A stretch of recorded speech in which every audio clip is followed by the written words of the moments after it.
হঠাৎ বিপাকে কানাডার প্রধানমন্ত্রী জাস্টিন ট্রুডোর লিবারেল পার্টি বুধবার সমর্থন সরিয়ে নেওয়ার ঘোষণা দেয় জগমিত সিং এর নিউ ডেমোক্র্যাট পার্টি এনডিপি।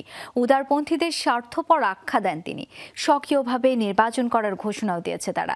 2025 সালের অক্টোবরে দেশটিতে নির্বাচন হবার কথা, কিন্তু ট্রুডো অনাস্থা ভোটে হেরে গেলে হতে পারে আগাম নির্বাচন।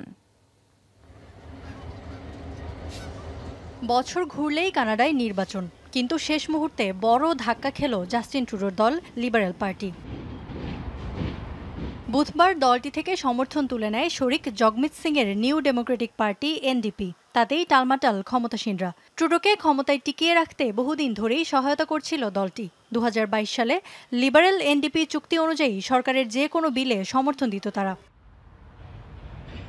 সম্প্রতি বিভিন্ন ইস্যুতে বাড়ে দু দলের বিরোধ, বিশেষভাবে মূল্যস্ফীতি ও আবাসন সংকট নিয়ে চাপে ট্রুডো প্রশাসন। লিবারেলদের স্বার্থপর আখ্যা দেন এনডিপি নেতা ও ভারতীয় বংশোদ্ভূত জগমিত সিং। উদারপন্থীদের সাথে আর কোনো চুক্তি নেই এনডিপির। তারা খুবই স্বার্থপর। বড় বড় ব্যবসা প্রতিষ্ঠানগুলো নিজেদের কাজে ব্যবহার করছে। রক্ষণশীলদের চ্যালেঞ্জ করার জন্য যে শক্তি দরকার তাও তাদের নেই। আমি মনে করি সেই সক্ষমতা রয়েছে আমাদের। এনডিপি নির্বাচনের জন্য পুরোপুরি প্রস্তুত, এমনটাও জানান তিনি। এরপরই বিপাকে পড়ে জাস্টিন ট্রুডোর লিবারেল পার্টি। বিভিন্ন জরিপও বলছে জনপ্রিয়তার দিক থেকে এগিয়ে জগমিত সিং। তবে কোণঠাসা পরিস্থিতি প্রকাশ করতে নারাজ কানাডার প্রধানমন্ত্রী।